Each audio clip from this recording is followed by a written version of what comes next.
Olá pessoal, tudo bem com vocês? Eu sou a professora Gisele do canal Gisele Naves. Se você está procurando a prova de Química do vestibular do meio do ano de 2025, do vestibular da Unesp, fica nesse vídeo que aqui você vai encontrar da questão 68 até a questão 74. Esse vídeo eu juntei todas as questões que eu fui publicando ao longo dos dias no meu canal. Aqui você aperta o play, deixa tocar e vai tocar todas as questões de Química dessa prova teste. A primeira questão de química dessa prova era a questão número 68. Vou começar com a leitura do enunciado. Considere 3 esferas metálicas, 1, 2 e 3, de volume igual, isso importa, hein? Constituída pelos elementos cuja localização na classificação periódica está indicada no quadro. Para quem não sabe, essa prova traz tabela periódica no final dela. Então, eu fui lá, busquei e trouxe ela. Vai ficar um pouco pequeno, mas suficiente para o que a gente precisa visualizar aqui. Por exemplo, a esfera número 1, ela tá, vou grifá-la de vermelho. O grupo 2 é coluna 2, tá aqui. E o terceiro período é a terceira linha, primeira, segunda, terceira linha. Então, está aqui o nosso terceiro período. O elemento é o magnésio. Vou circular ele aqui. A esfera número 2, ela está no grupo 13. Grupo 13 significa coluna 13. E terceiro período. Então, ó, primeiro, segundo, terceiro período do grupo 13 está aqui, ó. É o alumínio. Terceiro período, grupo 13. Agora, a bolinha número 3, ela está no grupo 6, no quarto período. Grupo 6, está aqui o grupo 6. Quarto período, está aqui o quarto período. Estamos falando do elemento cromo. Perfeito. Vamos seguir a leitura agora. Com base nessas informações, é possível prever que a ordem crescente das massas M1, M2 e M3 dessas esferas são. Aqui, o aluno precisa lembrar de algumas coisas importantíssimas. Eu quero começar lembrando daquela propriedade periódica que é a densidade. A densidade varia na tabela periódica dessa maneira. A minha sugestão é que o aluno sempre lembre do elemento ósmio, porque o elemento ósmio é o elemento de maior densidade de todos. Ele está aqui, ó. Como é que chega no ósmio? Vai para baixo na tabela periódica e vai para o ósmio, de símbolo OS. Então, quando a gente olha magnésio e alumínio na mesma linha, a densidade deles é muito próxima.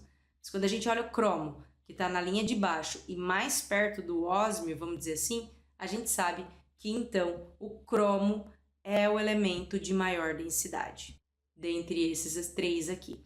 Então, esse aqui é o que tem a maior densidade. Tá aqui, cromo é o elemento de maior densidade. A gente conhece também a relação entre densidade, massa e volume.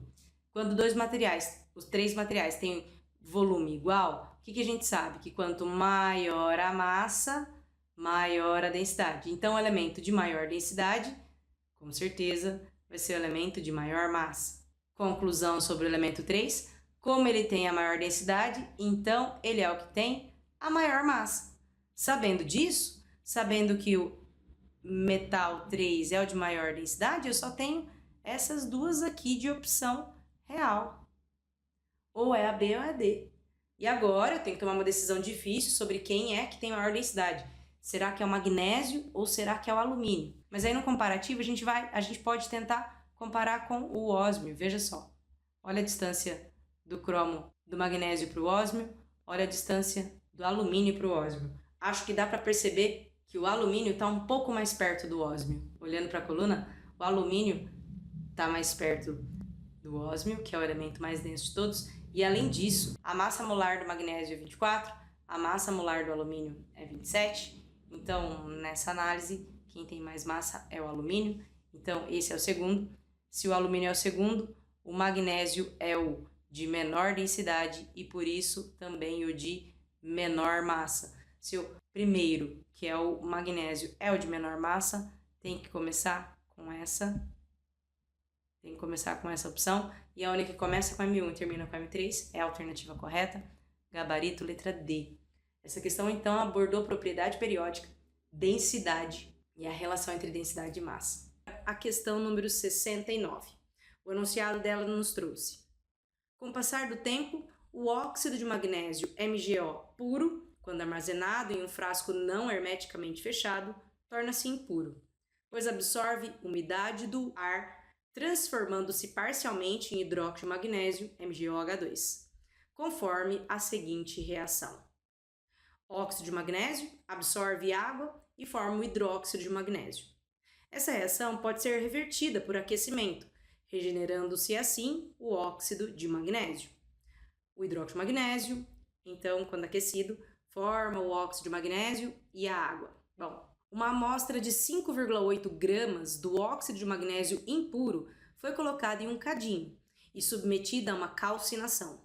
Após o resfriamento do cadinho, verificou-se que a massa da mesma foi de 0,18 gramas menor do que o inicial.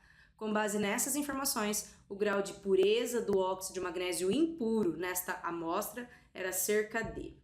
Gente, eu achei essa uma das questões com texto muito difícil de compreender. Vou resolver essa questão aqui. Deixe seu comentário o que você achou dessa questão em específico. Eu achei que essa questão destoou do resto da prova. O resto da prova era leitura e resolução rápido, e essa enroscou um pouquinho. Na verdade, enroscou um pocão. Vou começar a resolução aqui com vocês, trazendo algumas informações. Olha, esse óxido de magnésio estava impuro porque absorveu água e transformou-se parcialmente em hidróxido de magnésio. Então, esse 5,8 é do óxido de magnésio impuro. Então, você imagina, o óxido de magnésio, uma parte dele se transformou em hidróxido de magnésio. Não foi tudo, mas foi uma parte. Então, 0,18 gramas de massa foi perdida depois de um aquecimento, depois dessa calcinação. E quem vai embora quando você aquece é quem está no estado gasoso, quem pode virar gás. No sistema aberto, um gás vai embora. Então eu comecei aqui, olha, colocando o hidróxido de magnésio. Ele é o que identifica a parte impura dessa minha solução impura que eu tenho aqui.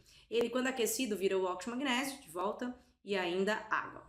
Então, como isso aqui é uma estequiometria, eu montei as 3 linhas. Aliás, você lembra como monta cálculo estequiométrico?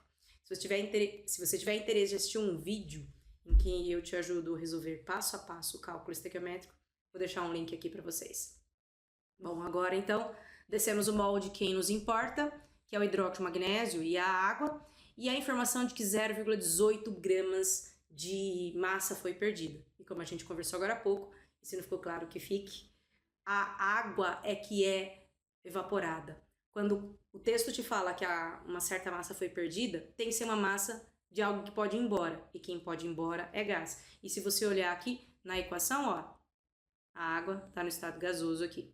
Bom, então eu vou proceder no nosso cálculo estequiométrico. Eu quero saber quanto que é a massa do hidróxido de magnésio, se são 18 gramas que são perdidos. Então eu fiz a conversão, 1 mol de água 18 gramas, 1 mol de hidróxido de magnésio 58 gramas. Fiz o cálculo aqui, multipliquei em cruz, isolei e descobri que naquela amostra impura, 0,58 gramas é de hidróxido de magnésio, é de impureza. Então vamos lá, organizando. Tinha 5,8 gramas. 0,58 é impuro. Quanto é puro? Bom, se você pegar o quanto é puro e tirar o impuro, o que te sobra? O puro. Então, tenta imaginar assim, ó, você tinha um montante de óxido de magnésio, uma parte virou o hidróxido de magnésio, que a gente fez a reação, ele perdeu água, e aí eu descobri quanto é a massa de hidróxido de magnésio que tinha nessa mistura toda, o resto é o óxido puro. Então, agora, para verificar a pureza, 5,8 era tudo que eu tinha, 5,22 é a parte pura, e então a parte pura é de 90%, como está indicado, olha só, aqui na alternativa B. Eu vou resolver com vocês a questão número 70. Eu vou começar com a leitura do enunciado, que nos diz: a bula de um xarope antitussígeno informa que, entre outros componentes, há 100 mg de iodeto de potássio, fórmula KI, em cada 5 ml do xarope. A concentração do Ki, que é o iodeto de potássio, nesse xarope, expressa em grama por litro, é igual a... Essa questão está te perguntando a concentração comum, que a gente costuma usar a letra C. A fórmula dessa concentração é concentração comum é igual a M1 sobre V. Então, vamos lá, organizando a questão. O M1 é a massa do soluto, é esse 100 miligramas. A unidade que eu tenho que usar, olha, é a unidade em gramas.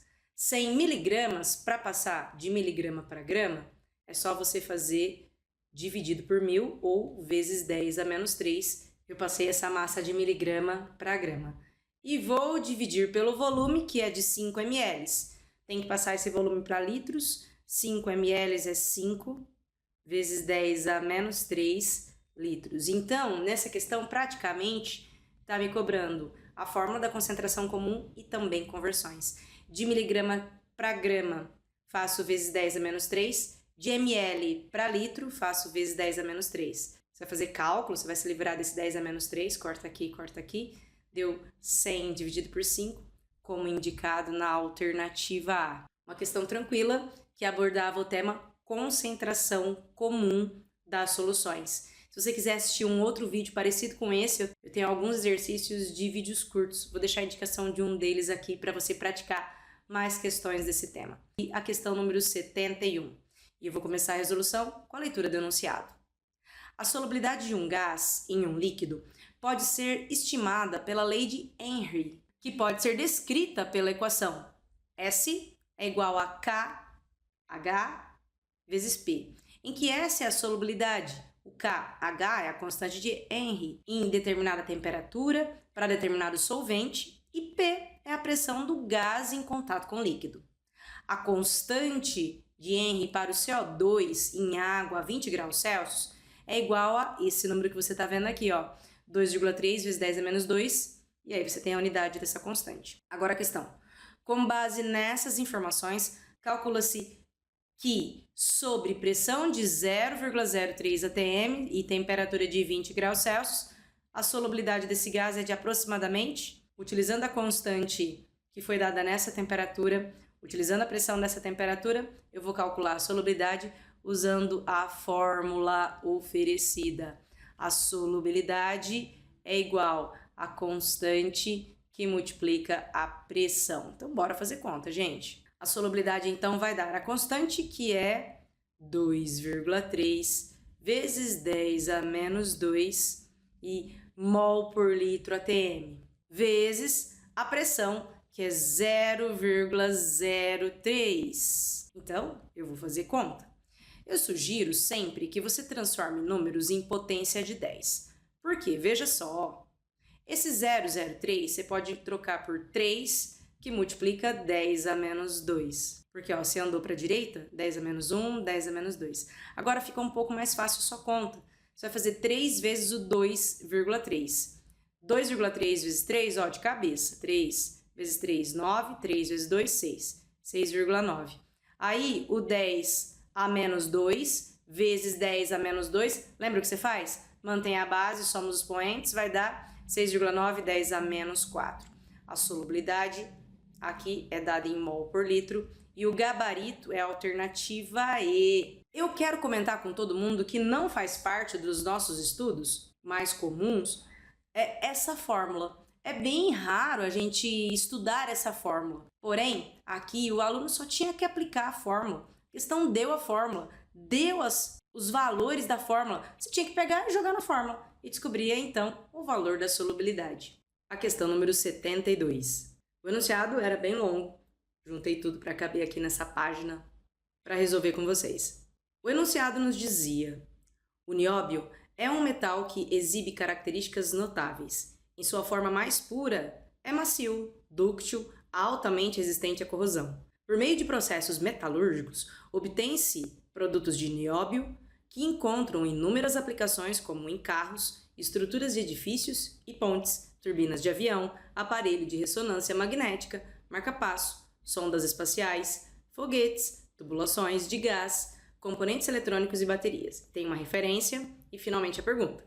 Uma das primeiras etapas de produção do nióbio consiste em um processo aluminotérmico, no qual ocorre a reação representada pela equação, você tem a equação aqui, ó, e não tem o ΔH. Considere a tabela que fornece dados sobre entalpias padrão de formação das espécies químicas envolvidas nessa reação. Tem uma tabela, observa o dado ΔH em kJ, ΔHF, quer dizer, ΔH de formação. E agora, com base nesses dados, o ΔH da reação que ocorre no processo de aluminotérmico para a obtenção do nióbio é igual a.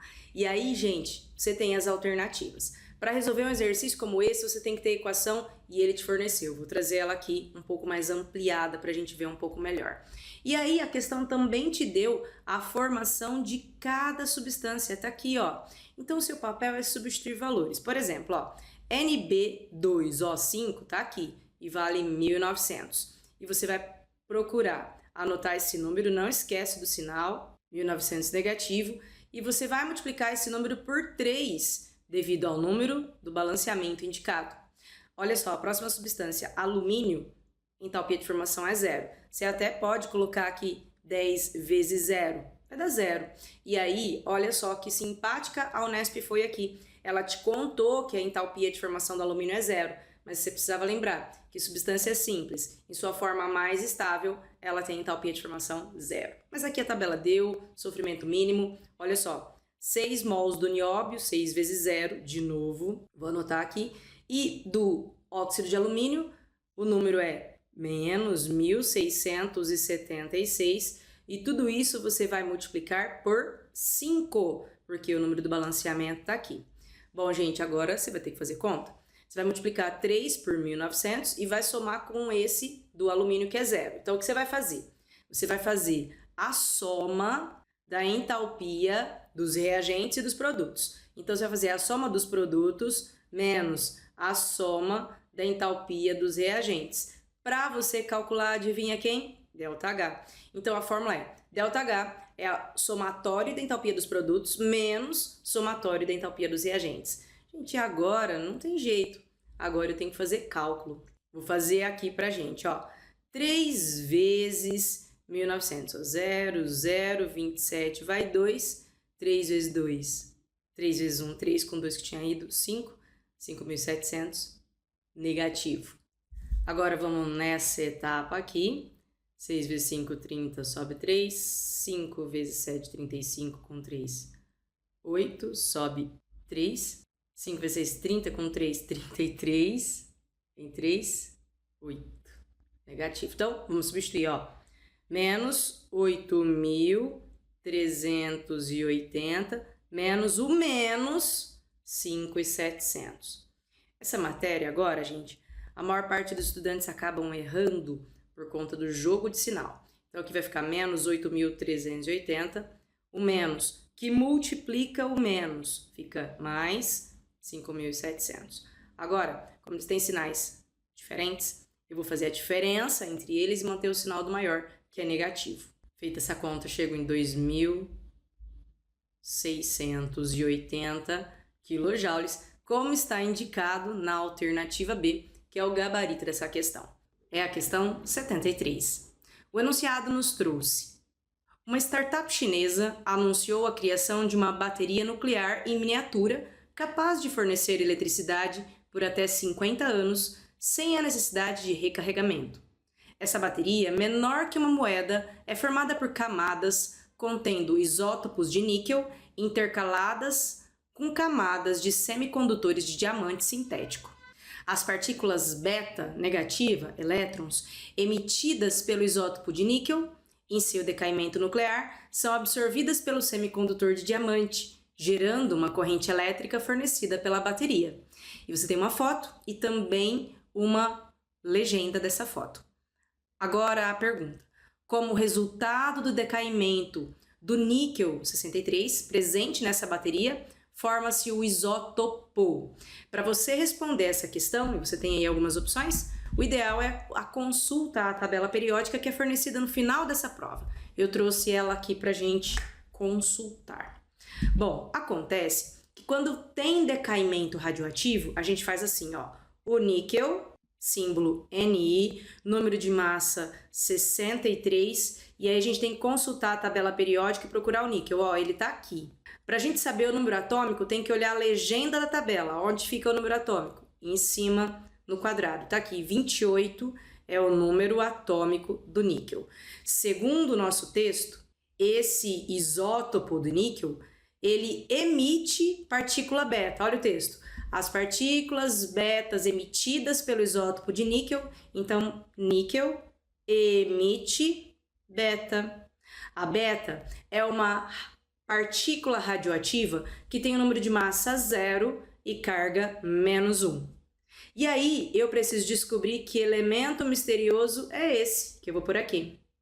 O nosso modo de operar aqui é assim. Primeiro eu faço a conta em cima, ó. 63 é igual a 0 mais, e o número aqui é 63 também. E aí agora a conta embaixo. 28 é igual a -1, e o número que está aqui tem que ser 29. Quando eu vou consultar a tabela periódica para saber quem é esse elemento X, eu não devo procurar pelo número de massa, mas sim pelo número atômico, que é o número de prótons, que é 29. Procurando o elemento de número atômico 29, eu descubro que esse elemento é o cobre, como está representado na alternativa A. É o cobre com o número de massa 63. Essa foi uma questão de resolução muito rápida e muito tranquila. Eu espero que você tenha se dado bem com a resolução desta questão. Se você está fazendo essa prova como simulado para se preparar para a prova do final do ano, e isso eu acho que é uma excelente estratégia, se inscreve nesse canal. Dá uma olhada nesse vídeo aqui, ó, em que eu gravei a resolução da parte escrita da prova da Unesp do ano passado. Se esse vídeo te ajudou, deixa um comentário aqui. Isso ajuda na divulgação do meu canal. A questão de hoje é a questão número 74, a última questão dessa prova. O enunciado nos trouxe a seguinte informação. Limoneno, um líquido incolor, volátil e oleoso, encontrado nas cascas das frutas cítricas, como limões e laranjas, e de alguns pinheiros. É um solvente orgânico utilizado em desengraxantes, desengordurantes e no controle de pragas agrícolas. A fórmula molecular do limoneno é representada a seguir e você tem essa fórmula, que se você está estudando química orgânica, você vê essa fórmula frequentemente nos seus materiais. E a pergunta: analisando a fórmula apresentada, verifica-se que o número de átomos de carbono quirais presente na molécula do limoneno é. Então vamos começar lembrando aqui quem é mesmo o carbono quiral. O carbono quiral é um carbono que apresenta 4 ligantes diferentes entre si. Então, um ligante é diferente do outro, que é diferente do outro, que é diferente do outro. São 4 ligantes diferentes entre si. Então, para começar a nossa história, tem que ser um carbono que faz 4 ligações com coisas diferentes. Não poderia, então, por exemplo, ser esse carbono. Veja só, ele está fazendo uma ligação aqui na cadeia e as outras ligações dele são com hidrogênio, não são ligantes diferentes. Então a gente tem que procurar um carbono quiral e esse aqui, ó, também não é um carbono quiral. Ele está fazendo dupla, ainda que os ligantes sejam diferentes, não são 4. E o único carbono que é quiral é esse aqui, esse carbono aqui. O carbono que é quiral a gente costuma marcar com asterisco. Ele também é chamado de carbono assimétrico. Então essa cadeia só tem um carbono quiral, como está indicado na alternativa C. Essa, sem dúvida, era a questão de resolução mais rápida. Você termina de ler e ou você sabe achar carbono quiral ou você não sabe. E aqui, para você encontrar carbono quiral, 4 ligantes diferentes, olha só. Para cá, uma estrutura com 3 carbonos. Para cima, um carbono e depois um carbono com dupla. Para baixo, um carbono, outro carbono, depois um carbono com dupla. Isso é diferente. E o outro ligante que está faltando é o hidrogênio, que nessa molécula não vem representado. Então essa cadeia só tem um carbono quiral, gabarito letra C. Essas foram as questões de química do vestibular do meio do ano da Unesp de 2025. Para você que está usando essa prova para fazer uma revisão da Unesp, na minha análise, essa foi uma prova um pouco mais fácil do que costuma ser a prova da Unesp. A gente tinha uma questão muito complicada, um enunciado difícil, mas no geral essa prova estava com um nível bastante tranquilo de resolução. Então, se a gente procurar provas de anos anteriores, elas estavam um pouco mais difíceis, um pouco mais trabalhosas. Essas foram as questões que apareceram na prova de Química, na prova teste do vestibular do meio do ano de 2025, da prova da Unesp. Se você acabou de chegar nesse canal e tem interesse em assistir mais resolução de provas de Química, se inscreve por aqui. Toda semana está saindo alguma prova que pode ajudar os seus estudos. Esse vídeo fica por aqui, vejo vocês no próximo vídeo e até mais!